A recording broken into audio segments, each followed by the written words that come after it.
కేంద్ర బడ్జెట్లో తెలంగాణకు తీరని అన్యాయం జరిగిందని బీఆర్ఎస్ ఎమ్మెల్యేలు మండిపడ్డారు. తెలంగాణ నుంచి 8 ఎంపీ సీట్లను గెలుచుకున్న బీజేపీ బడ్జెట్లో ఒక్క పైసా కేటాయించకపోవడం తెలంగాణ ప్రజలను అవమానించినట్లేనని కేపీ వివేకానందరెడ్డి ఆవేదన వ్యక్తం చేశారు.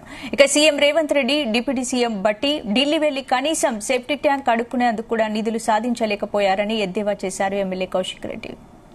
మోసం చేసి వంచి మరి వారితో ఓట్లు వేయించుకొని మరి రెండు పార్టీలు అటు కాంగ్రెస్ పార్టీ కానీ ఇటు బీజేపీ పార్టీ కానీ 8 సీట్లు 16 సీట్లు సాధించి 8 పైసలు కూడా తీసుకురాలనే పరిస్థితిలో ఈ యొక్క పార్టీ ఎంపీలు కూడా ఘోరంగా విఫలమైనని చెప్పేసి రెండు పార్టీల ఎంపీలు అని చెప్పి చెప్పక తప్పదు.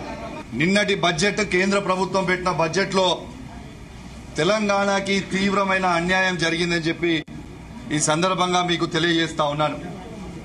మొన్న ముఖ్యమంత్రి రేవంత్ రెడ్డి గారు, ఉప ముఖ్యమంత్రి బట్టి విక్రమార్క గారు మొత్తము ఢిల్లీలో తిరుగుకుంటూ వాళ్ళే సోషల్ మీడియాలో పెట్టిర్రు, హెక్టిక్ డే అని పెట్టినారు.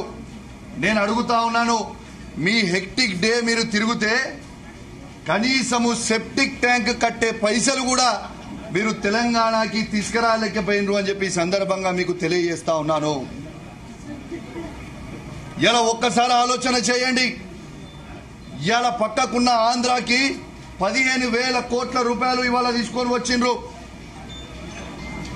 ఇలా తెలంగాణకి ₹1 కూడా ఇవ్వకపోవడం చాలా చాలా బాధాకరం అని చెప్పి ఈ సందర్భంగా తెలియజేస్తా ఉన్నాను.